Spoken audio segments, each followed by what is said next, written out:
versus Vibe on Belshire Vestige.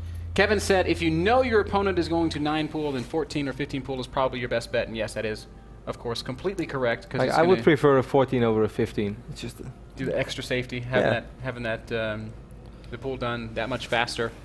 And you're right. I think if both players control perfectly, 9 pool is going to come out a few drones behind a 14 pool.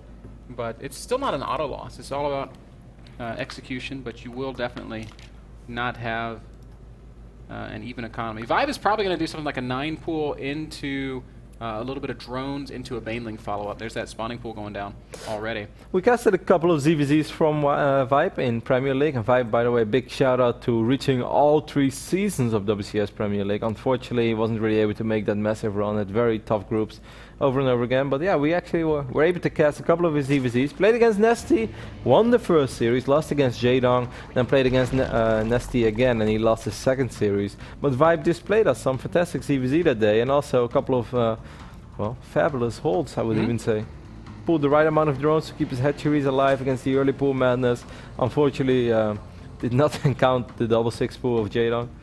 For some reason, Jaedong just can get away with anything these days. Vibe's got really good micro, which is probably not something he gets a whole lot of credit for, but he is one of the best, I guess, unit controllers on the North American server. Here we see those first 6 lings on the way. Probably going to follow this with a queen, and we'll probably drone behind that. This is not going to be the crazy all-in variant of 9 pool. The good news for Vibe is that Lucky is doing the worst possible build in response to this. Still no spawning pool. 15 hatch, wow. 17 gas, 16 spawning pool as the lings are already crossing the map. So what does Lucky have to do in this situation? Well, the good news for Lucky is that Vibe is not following this up with the maximum number of, like the maximum aggression, right? He could have pulled drones, he could have not made that queen, he could have had more units out.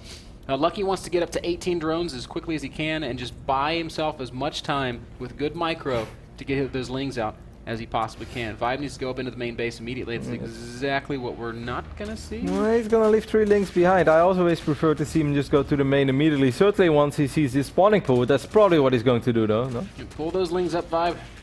Pull them up. No, he's going to try to just micro these 3 Zerglings against these drones. And interesting choice. That hatchery finishes in the natural, so Lucky is confident that he can that's not bounce gonna work back from either. this. Is going to die. Yep. It should die. But it is giving him a lot of time. At the end of the day, losing the hatchery, 225 additional minerals, sure, that sucks a little bit. But if you keep all of your drones alive in your main, which is what he's done so far, now finally losing 1 drone. 1 drone finally falling. Now, because Lucky was so incredibly greedy, Kevin, he still has a nice, healthy drone lead. Well, he had it until just this second. It's now 16 drones to 18. Vibe has killed the hatchery, so he has a small lead. I would have loved to see Vibe just run all lings into the main base and try to get a good engagement on those drones. Of course, you have to be careful if the drones, you know, trap a couple of your lings, then you're putting yourself in a really dicey position because, you know, you got economy early on and you have to deal damage.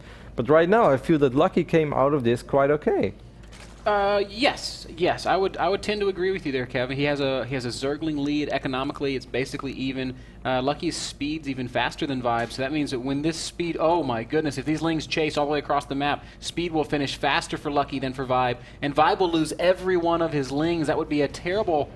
I think most of those links should be home by the time speed finishes. Of course, slow links are a lot slower than speed links, but they're not that slow, man. 10 seconds until the speed finishes, and will Vibe reach the safety of his reinforcements in time for 3 seconds, 2 seconds, speed finishes now. But Lucky's going to try and surround, and if he kills these Zerglings, Vibe's going to have a really bad day.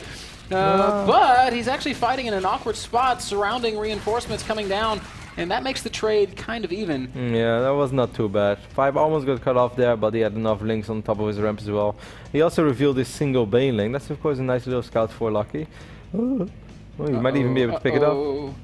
He also knows that Vibe is just making nothing but links right now, so of course Lucky is doing the exact same thing on the other side of the map. I love how active Lucky is with these units though. He's seeing a lot, perhaps more than he should have seen. He's also buying himself time. He's giving himself time to get his own banelings out, to prepare a response to Vibe's aggression.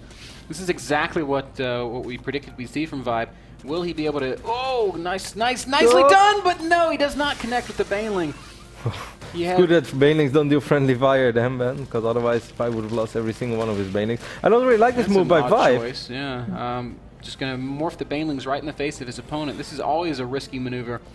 because it gives your opponent that opportunity to answer to it. Here comes the Banelings of Lucky out to try and muster defense. Good control from Vibe thus far, though, and still continue to trade well. Oh, man, and that didn't go all that well for Vibe. Vibe is still on one base. This is almost everything or nothing right now for Vibe, and all that remains for him are a bunch of speedlings. There are still banelings out, there are still queens. Those were kind of okay spreads by Lucky, and above all, you know, good focus fire with his queens. He's stabilized, man, and he's putting himself in a fantastic position. Yeah, this is suddenly very tough for Vibe. He's going to try to pick off a couple of drones here, but will be unsuccessful. For the most part, he's got a grand total of 1 drone all game long.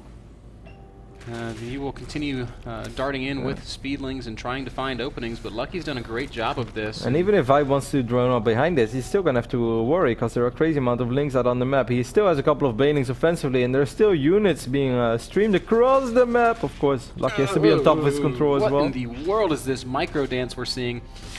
As Lucky is picking off banelings, doing a phenomenal job. Such a good picking job. off banelings, both of these players. With some very sick control. Oh, but Vibe makes a mistake and will lose a lot of lings. Lucky at the same time running into a baneling himself. And at the end of the day, everything dies. And at the end of the day, it's 37 supply to 30.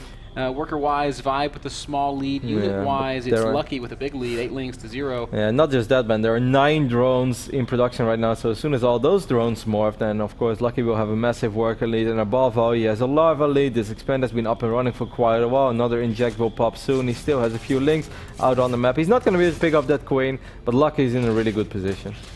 He played phenomenally so far. Yeah. Excellent micro. Pretty much perfect defense for a worst case opening, right? He was hatched first against early pool and somehow gets out of it with a single drone loss. That's not supposed to happen. Just absurd. More good control from both these players. The queen does fall though. Man, single baneling is still alive as well. Will finally get picked off. I totally agree with you though. Just losing a single drone. That's why I felt it was a really smart decision to let that hatch finish in the end. You know, Vibe did quite a bit of damage to it. Vibe probably just expected he's going to cancel it now. Then later on I might have my hatch a little bit quicker than him. He just let it finish. Then Vibe was like, well, jeez, I guess I'm going to have to focus it down, which he did. But that also allowed Lucky to, you know, buy enough time to get enough defensive links out. And put himself in a really good economic position. Once more, Vibe morphing banelings in the face of his opponent. He's going to try to send some reinforcements up to make sure that they finish. Oh, dude, he could lose 4 banelings at once, but Lucky is not able to detonate his banelings in time. Vibe's going to continue pushing forward. Neither player really able to drone at this point, but Lucky has somehow transitioned into Roach. He had quite a few roaches on the way, and he's doing such a fantastic job with these links, buying that little bit of time that he needs for all those roaches to spawn. And as soon as he has 6, 7, 8 roaches, he's going to be more than fine. He had 5 roaches in production. Right now we got 5 on the map. He has 6 more on the way. Lucky has played a phenomenal ZVZ. I'm actually kind of blown away because he did almost everything right. Yeah, this is the man that holds the title of greatest game of StarCraft ever played, Kev. He shares it with Cloud. And we're seeing now why that is. These roaches are causing his supply to really balloon, and it looks like the follow-up is going to be a big roach baneling attack off of 2 bases. It's going to be very hard for Vibe to hold that. I think the best thing Vibe can do is counterattack, but he's going to be counterattacking into banelings, and that is hard to do with speedling only. Yeah, especially because there are, you know, quite a few roaches just dancing back and forth. They are going to be hard as well because the links are going to surround them. It's going to make it harder for those links to avoid the banelings as well. And of course he has those queens there, and Vibe just simply doesn't have enough units to actually set up a proper counter. Spine crawlers are building, and with the best engagement imaginable, maybe Vibe musters a defense. It's going to be tough. These banelings make it hard for the Zerglings to be in the fight, and I'm not sure that it's actually even possible at this point. Lings will surround the roaches. Spine crawler able to fight, but once more the banelings just make it so difficult. And that's exactly what happens when the Zerglings do get into the fight. Lucky is going to close this one out with some just phenomenal play. It's hard to say exactly where Vibe went wrong, but